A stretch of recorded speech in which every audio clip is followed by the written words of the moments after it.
রাজ্যের প্রধান রেফারেল হাসপাতাল হচ্ছে জিবি হাসপাতাল, আর সেই জিবি হাসপাতালেই প্রতিনিয়ত চুরিকাণ্ড সংঘটিত হচ্ছে। রোগী সহ রোগীর আত্মীয় পরিজনদের কখনো টাকা পয়সা তো কখনো মোবাইল ফোন চুরি হচ্ছে। আবারও প্রধান রেফারেল হাসপাতাল থেকে চুরি হয়ে যায় মোবাইল ফোন। চিকিৎসা করাতে এসেও সর্বশান্ত হতে হচ্ছে রোগী সহ রোগীর আত্মীয় পরিজনদের। এবং এই অভিযোগ কিন্তু হাসপাতালে নতুন নয়, এর আগেও একাধিকবার অভিযোগ উঠেছে এই হাসপাতালের নিরাপত্তা নিয়ে। এই হাসপাতালের নিরাপত্তার দায়িত্বে রয়েছে বেসরকারি সংস্থা, আর তাকে প্রত্যেক বছর লাখ লাখ টাকা দিয়ে থাকে রাজ্য সরকার। কিন্তু তারপরেও কেন কর্তব্যে গাফিলতি, কেন চিকিৎসা করাতে এসে খোয়াতে হচ্ছে সাধারণ মানুষের টাকা পয়সা এবং মূল্যবান জিনিসপত্র? আবারও কিন্তু জিবি হাসপাতালে একই ঘটনা দেখা গেল। নিরাপত্তা নিয়ে জনমনে তীব্র প্রশ্ন উঠতে শুরু করেছে। রাজ্যের প্রধান রেফারেল হাসপাতাল জিবি হাসপাতালের নিরাপত্তা বলয় থেকে মোবাইল চুরির অভিযোগে রীতিমতো চাঞ্চল্য। কি বলছেন সংশ্লিষ্টরা, শোনাচ্ছি।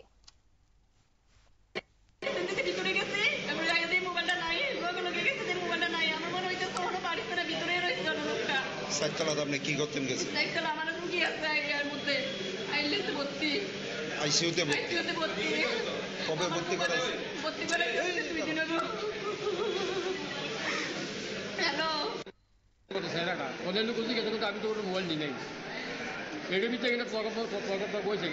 মোবাইলটা কার আছিল? মোবাইলটা হলো আমার ছেলের। চার্জ দিছিল আমার ছেলের বউয়ে। এই মোবাইলের চার্জটা লাগাই কই গেছিলাম ছেলের বউ? আমার সাথে কিন্তু দিবার গেছিল। কতক্ষণ পরে দেখছেন মোবাইলটা নাই? মোবাইলটা কত 5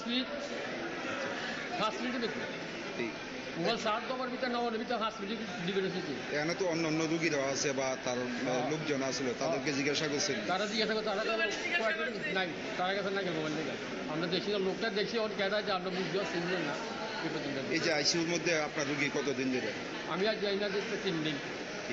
বাড়ি কোন জায়গায়? আমার বাড়ি হলো সোনামুড়া, দক্ষিণে কাঠালিয়া।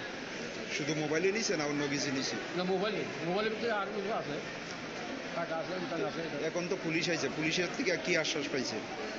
পুলিশ করতে তো আমরা সব লোকে তো সুন্দর চিনছি না, আমরা কারে কিটা করবো? যদি সিসি ক্যামেরা দেখে তুলে ধরা, সিসি ক্যামেরা তো এখানে যে একটা সিসি ক্যামেরা আছে এটা চলেনি? এটা তো আমি তো জানি না, আমরা তদন্ত করে করতে পারি চলে কিনা, আমরা জিজ্ঞাসা করেন। পুলিশের দিকে আসেননি বলে সিসি ক্যামেরা চলেনি? না, এটা আমরা জিজ্ঞেছি না। নাম কি আপনার? আমার নাম মানিক। আপনারা শুনলেন তাদের এই অভিযোগ। নিরাপত্তা বলয় থেকে কিভাবে চুরি হয়ে যায় মোবাইল ফোন, প্রশ্ন কিন্তু উঠছে। অন্যদিকে এইভাবে যদি চুরি কাণ্ড সংঘটিত হয় প্রধান রেফারেল হাসপাতালে, তবে কিভাবে নিরাপদ থাকবে হাসপাতাল চত্বর? কারণ সেখানে নিরাপত্তার দায়িত্বে যখন কর্মীরা রয়েছেন, তারপরেও দেখা যাচ্ছে যে এই ধরনের চুরি আগামী দিনে কিন্তু এই জিবি হাসপাতালেও মোবাইল টাকা পয়সা নিয়ে যাওয়ার রীতিমতো আতঙ্কে পরিণত হচ্ছে বলেই অভিযোগ করলেন সেখানকার রোগী সহ রোগীর আত্মীয় পরিজনরা। এই মুহূর্তের সংবাদ এই পর্যন্ত। আমাদের পরবর্তী নিউজ এবং আপডেট দেখার জন্য অবশ্যই চোখ রাখবেন শুধুমাত্র নিউজ ভ্যানগার্ডের পর্দায়। ধন্যবাদ।